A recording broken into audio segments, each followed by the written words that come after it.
Incapable de dire « excuse-moi, c'était de ma faute. Mon histoire avec mon ex, c'est moi qui ai tout foutu en l'air. » Combien sont capables de le faire? Je veux voir dans les commentaires, s'il vous plaît, que quelqu'un écrive « Mon histoire avec mon ex, c'est moi qui l'ai foutu. » J'ai envie de voir ça. Je veux voir 10 personnes seulement. Même pas 10, 5. 5 personnes. C'est moi qui ai perdu mon ex. C'était de ma faute. Même pas 5, 3. C'est moi qui ai perdu mon ex. Il était quelqu'un de bien. 2 personnes seulement. Ok, merci. Encore une fois, sur la demande de beaucoup de jeunes hommes, beaucoup de vieux aussi, des gens plus âgés que moi, on va faire cette liste de 10 points, 10 signes d'une femme. Si vous le remarquez, il faut prendre le chemin de la montagne. C'est-à-dire, il faut... Oui. C'est très important. En tout cas, vous allez m'excuser. On fait les vidéos en rapport avec les demandes qu'on reçoit. Vous demandez quelque chose, on fera une réaction par rapport à vos demandes. En tout cas, jusque-là, on nous a demandé une vidéo en accord avec ce que je vous raconte ici. Donc, 10 points, si vous remarquez, chez une femme. Ce n'est peut-être pas aussi profond que ça. 10 points intéressants. D'abord, il faut comprendre une chose. Les femmes parfaites n'existent pas. Il n'y en a pas. Okay? La perfection n'existe pas. Ça ne sert à rien d'en chercher chez une femme. Ce serait injuste parce qu'il n'y a pas d'homme parfait. Les femmes non plus ne sont pas parfaites. Mais il y a des femmes qui s'adaptent, des femmes qui se remettent en question, qui savent comment chercher à s'améliorer, comment gérer un foyer, gérer une famille, gérer des gens, gérer la belle famille. Enfin, tout est question de savoir comment gérer. D'accord? On va essayer de voir maintenant là, 10 points. En tout cas, si vous remarquez ces points-là, il faut prendre le chemin de la montagne. Numéro 1. Vous faites face à une femme qui vous parle avec beaucoup de sarcasme. Beaucoup de condescendance. C'est-à-dire, vous lui posez une question très simple, elle vous répond avec beaucoup de... Ah bon? Ok, c'est comme ça que tu prends ça. Beaucoup de sarcasme. Beaucoup d'ironie. Ah ok, tu vis là-bas. Ah ok, tu étudies là-bas. D'accord. Et tu penses que c'est comme ça qu'on voit les choses. Beaucoup de sarcasme. Même si vous êtes déjà ensemble, ou vous commencez à être ensemble, mon cher. Quand une femme te parle avec beaucoup de sarcasme, ou d'ironie, simplement, ça veut simplement dire qu'elle ne vous respecte pas. Qu'elle ne respecte surtout pas votre intelligence. Et une femme qui ne respecte pas votre intelligence aura du mal à vous laisser guider l'idée, votre vie. En tout cas, ici, on parle à ceux dont ça applique. Si ça ne s'applique pas chez vous, je comprends. On a peut-être une culture différente. On comprend. Mais en tout cas, chez nous, quand je dis chez nous, ceux qui comprennent, comprennent. D'abord, sur le premier point, on peut rencontrer une femme intelligente, très intelligente, mais qui connaît comment gérer les humains, qui a beaucoup de respect pour toi. Malgré son intelligence, elle a peut-être 3 PhD, mais elle te parle avec beaucoup de respect. Même si tu n'as même pas de licence. Il faut comprendre que toutes les femmes ne sont pas tissées pour... Une femme qui te parle avec condescendance parce qu'elle remarque qu'elle a une certaine souplicité linguistique. Ah oui, parce qu'il y a des hommes... Il est intelligent, mais il ne sait pas comment s'exprimer. Il y a des femmes pas très intelligentes, pas nécessairement intelligentes, mais s'expriment très bien, couramment en français. Elle pense qu'elle peut blaguer avec toi. Il faut prendre le chemin de la montagne. Une femme qui te parle avec ironie, sarcasme, condescendance, des réponses, pas directes, mais des réponses pour blaguer avec ton esprit. Vous savez exactement de quoi je parle. C'est-à-dire qu'elle ne te respecte pas intellectuellement. Elle peut être avec toi, pour d'autres raisons peut-être, parce que tu es facile à gérer, mais elle aura du mal à te laisser l'idée, ton foyer. Il faut prendre le chemin de la montagne. Numéro 2. Une femme émotionnellement dépendante, c'est-à-dire une femme extrêmement en besoin d'assurance. Une femme en insécurité. Écoutez, on pourrait comprendre,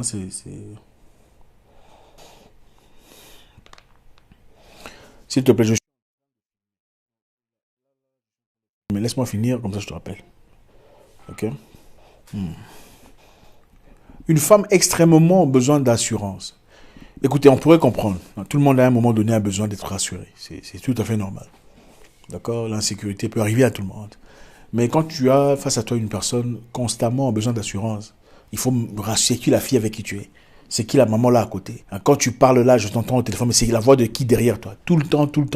À un moment donné, ça devient fatigant, exténuant, épuisant. Et voilà, si vous êtes un homme fort, un homme qui se bat, un homme qui cherche des contrats, ça serait très difficile. Parce qu'à un moment donné, elle te demandera, tu es où? Tu parles avec qui? Mets la vidéo, je veux voir, pendant que tu parles avec des partenaires.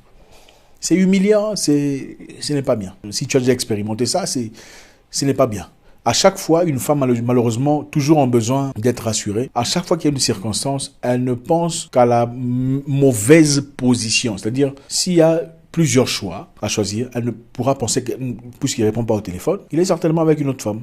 Ce n'est jamais bon, il répond pas parce qu'il est peut-être occupé, il est avec un partenaire de travail, il ne peut pas, non, c'est toujours bon, il ne me répond pas parce qu'il est avec voilà. Une femme, toujours en besoin d'être rassurée, tout le temps. On peut rassurer une personne une fois, deux fois, c'est bon.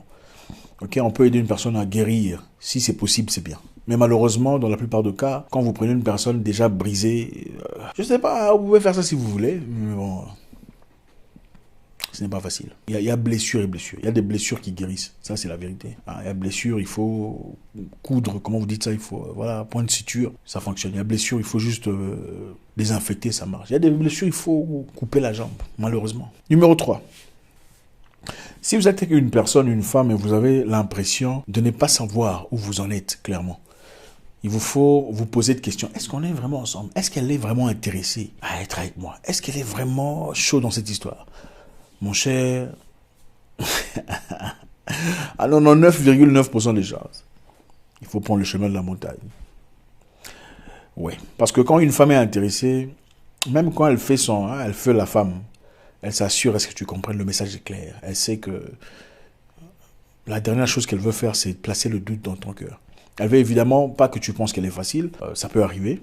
Il y a des femmes matures qui, clairement, quand elle veut, elle te le montre. Il y a des femmes en voie de maturité qui pensent qu'il faut faire courir l'homme pour avoir le respect de sa part. Bon, moi, je pense que ça ne change rien pour ceux qui le font. Enfin, bref. Si vous n'en êtes pas certain, vous avez toujours l'impression qu'il faut vous demander est-ce qu'elle est intéressée ou pas. Elle n'est certainement pas intéressée. Elle vous prend pour un ami. Vous êtes le friend zone, c'est-à-dire on vous a placé dans la friend zone déjà. C'est bien agréable de vous avoir autour de soi, c'est bien de converser avec vous, mais bon, ce n'est pas aussi profond que ça.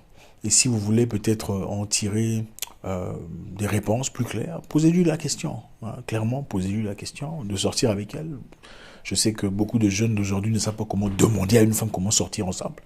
Dire, est-ce que tu veux sortir avec moi ou tout ça. Bon, bref. Posez-lui la question, il faut vous renseigner, posez la question, elle vous dira clairement si elle est intéressée ou pas. Si elle tâtonne, bon, le chemin de la montagne. Numéro 4, vous rencontrez une femme extrêmement impolie avec les étrangers. C'est-à-dire, elle est gentille, agréable avec vous, elle rit, elle est sympathique avec votre famille apparemment, mais très impolie avec des gens qu'elle ne connaît pas, des étrangers, ou des gens avec qui elle était en discordance dans le passé. Très impolie envers les serveurs, les serveuses, les gens, comment vous appelez ça, tout ça. C'est ça sa vraie identité. Okay, c'est une bully. C'est quoi bully en français, je sais pas. C'est une femme qui, à partir du moment où elle aura le pouvoir sur toi, tu ne seras pas épargné. Okay? Vous avez besoin d'une personne généreuse, une personne pleine de grâce, une femme féminine, une personne qui puisse être à mesure de vous dire, là, ce que tu fais là, c'est pas bien. Quand une personne est naturellement méchante, impolie, irrespectueuse envers les gens, elle n'a pas cette capacité de pouvoir te remettre en question. Ah oui, il faut savoir lire les gens. C'est très important de comprendre les gens comme ça, à travers ce qu'ils racontent, ce qu'ils disent, ce qu'ils exhalent comme énergie. Écoutez, il faut comprendre qu'il y a une grande différence entre sortir avec quelqu'un pendant 2-3 semaines, ou 3 jours si vous préférez, ou 3 heures peut-être, et avoir quelqu'un pour le reste de sa vie. Ça, c'est un engagement sérieux. Ce n'est pas donné à n'importe qui. Il faut avoir de la valeur, de l'estime personnelle pour s'engager dans cette histoire. Numéro 5. Vous faites face à une femme qui pense que tous les hommes sont mauvais. Tous les hommes sont, comment vous appelez ça? Tous les hommes sont manipulateurs. Les hommes sont tous des voleurs. Tout ça. Ah, mon cher, on va perdre son temps.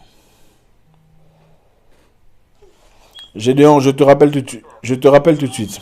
Une femme qui pense que tous les hommes sont des manipulateurs, les hommes sont tous des menteurs, ils sont tous pas sérieux. Mon cher, tu penses que tu vas aller où avec cela? La réalité est qu'elle a besoin d'une autre personne, qui est vous. Ce n'est pas parce qu'elle veut vraiment être avec vous, c'est pour confirmer sa théorie à travers vous que tous les hommes sont comme ça. En étant avec vous, elle ne s'attend pas à ce que vous lui fassiez vraiment du bien. Elle s'attend de réaliser ce qu'elle craint sans vraiment le reconnaître. Au fait, elle s'attend à réaliser la négativité qu'elle craint déjà. Je ne sais pas si vous comprenez. Ceux qui comprennent, elles sont là, elles comprennent. C'est-à-dire, tu es avec un mec, il est bien, mais tu te dis, tu attends quand est-ce que ça va péter. Parce que tu sais déjà que dans ta tête, ça va péter. Et le fait que ça... Ce n'est pas parce qu'il est méchant, parce que déjà dans ta tête, c'est préprogrammé que le monsieur, les hommes sont naturellement mauvais, méchants. Mon cher, tu n'iras pas très loin avec une telle femme. Il faut prendre le chemin de la montagne. Tu as besoin d'une femme qui comprend que les hommes ne sont pas tous les mêmes. Autant les femmes ne sont pas toutes les mêmes. Il y a des hommes menteurs, manipulateurs. Il y a des hommes bien qui sont là, qui ont été manipulés, qui ont été abusés aussi. C'est ça la réalité des humains. Et c'est bon, c'est bien. C'est pas pour dire que toutes les femmes qui remettent les hommes en question sont mauvais. C'est vrai qu'il y a des hommes mauvais. Il y en a beaucoup. Et certaines femmes ont tout à fait raison de se poser des questions sur tes intentions. Mais si elle ne reste que là, elle n'a rien à dire de positif sur rien de positif sur ses ex. Rien du tout. Aucun de ses ex n'était bien. Ça ne marchera pas. Ça, tu peux être certain. Vous pouvez passer du temps. Ces personnes sont souvent très passionnées au départ. Très, très passionnées. Mais à un moment donné, quand les démons vont venir, tu seras toi le manipulateur narcissique. Il faut prendre le chemin de la montagne. Numéro 6. Vous rencontrez une femme qui est obsédée par les réseaux sociaux. Obsédée par les réseaux sociaux. Je le dis, je vais déranger beaucoup de personnes. Bon, je m'en fous. Qu'est-ce que vous allez me faire ? Une femme obsédée par les réseaux sociaux, c'est-à-dire, elle ne fait rien de palpable, rien de grand, voilà. Elle n'est pas actrice, elle n'est pas footballeuse, elle n'est pas sportive, elle n'est pas chanteuse, elle n'est pas journaliste, mais elle est obsédée par les photos excitantes sur les réseaux sociaux.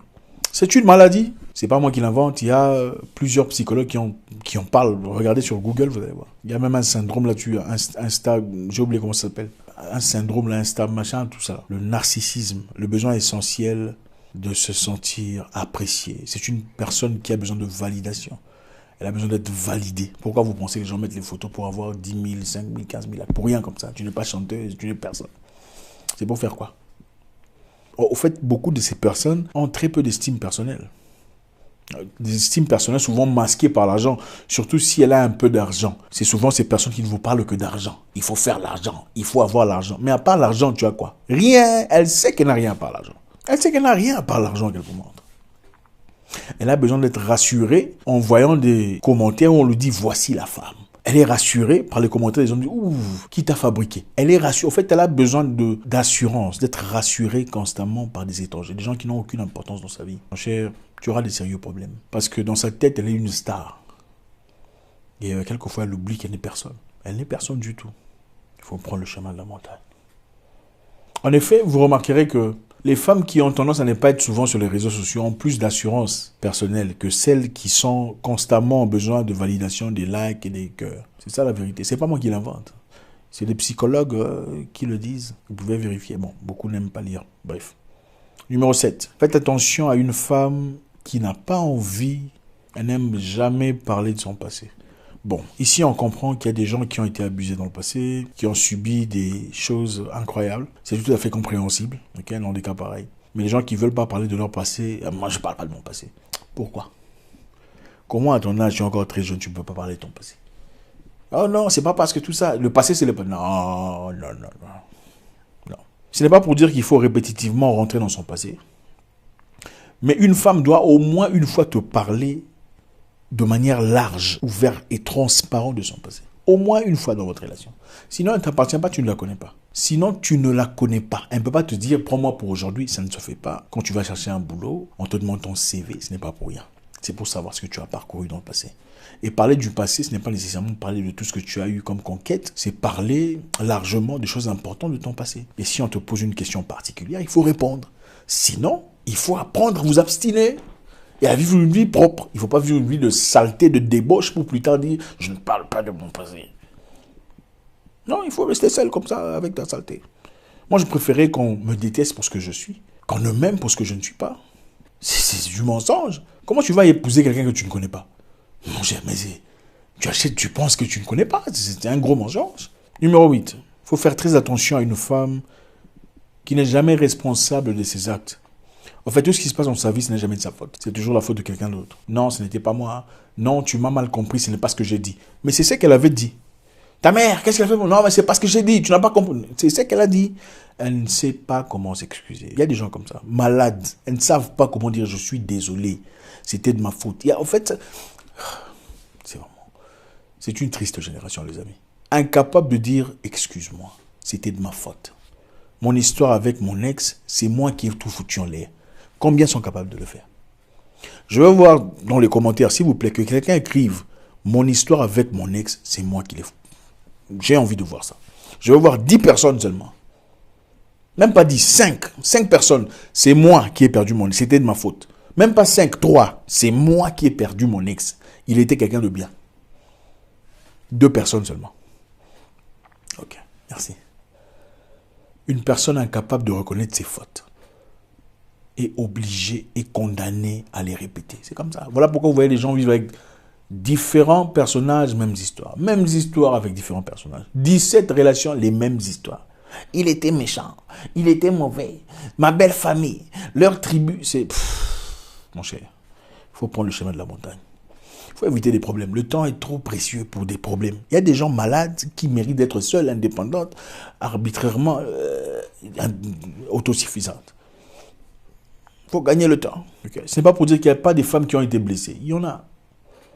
Mais avec celle-là, tu remarques qu'il y a toujours quelque part une capacité de reconnaître. Moi aussi, c'était ma faute quelque part. J'aurais dû faire ça. Je n'avais pas fait ça. Mais celle qui me dit non, vous allez le voir ici dans les commentaires. Aïe, aïe, aïe, aïe, aïe. Numéro 9. Une femme en manque de flexibilité. Incapable de s'adapter. La vie change toujours. Malheureusement, c'est comme ça. La vie va changer, c'est toujours compliqué. Ça ne sera pas toujours la même chose.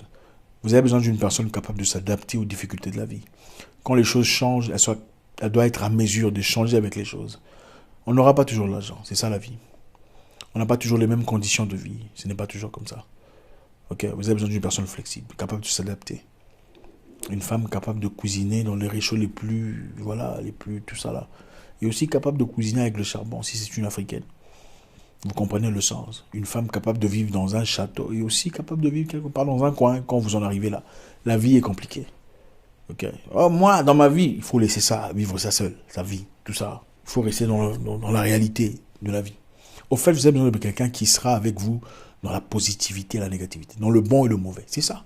C'est pour ça qu'on s'engage. Sinon, bon, rester jouer, badiner, plaisanter, mais rien de sérieux. C'est aussi simple que ça. Il faut prendre le chemin de la montagne. Numéro 10. Pour finir. Une femme qui s'attend à ce que tu la traites comme une princesse. Il doit me traiter comme une princesse. Il faut bien traiter sa femme, c'est très important. En fait, il faut traiter sa femme comme une princesse. Ou comme une reine, si vous préférez. Parce que c'est votre femme. Mais elle ne doit pas s'attendre à ce que tu la traites comme une princesse. C'est-à-dire, elle n'a rien foutu pour toi. Tu es censé venir me chercher. Tu es censé m'envoyer de l'argent. Tu es censé m'offrir des cadeaux. Tu es censé m'envoyer à Dubaï. Tu es censé m'acheter un iPhone. La réalité est celle-ci, la triste réalité. La seule personne qui te traitera vraiment comme une princesse, c'est ton père. L'homme doit être bien, il doit assumer ses responsabilités. Prendre soin de sa femme, c'est très important. Surtout si c'est une femme qui a passé ses examens, c'est-à-dire qui a déjà, voilà, qui est déjà qualifiée. Il y en a beaucoup là, il faut assurer, il faut entretenir, il faut les placer sur un, il faut les célébrer. Mais une femme que tu rencontres qui s'attend qu'il doit faire ça, parce que moi, c'est... Non. Qu'est-ce qu'elle fait pour toi? Ça, c'est la bonne question. Aucune femme n'est parfaite, encore une fois. Si vous en cherchez, vous n'en trouverez pas. Il faut chercher une femme qui marche avec toi. Mais si vous remarquez une combinaison de certaines de ces histoires dont j'ai raconté ici, il n'y a rien de profond, il faut peut-être prendre le chemin de la montagne. Encore une fois, les amis, c'est toujours avec beaucoup de plaisir. Prochainement, on fera une vidéo sur... Je vois venir sur les hommes. Je sais que ça fera plaisir à beaucoup de femmes qui sont là. Je sais que beaucoup étudient ces vidéos et apprennent. Elles ne sont pas aigries par ce qui est dit, parce qu'elles comprennent que beaucoup dans ce qu'on dit ici, c'est la vérité. Autant il y a des femmes qui traversent des moments difficiles, autant il y a celles qui sont malheureusement pas bien, mais qui essaient de se cacher derrière les femmes qui sont bien. Les femmes qui sont bien, je vous salue. Je vous souhaite une excellente soirée. J'espère vous parler encore très bientôt dans une nouvelle vidéo. Au revoir.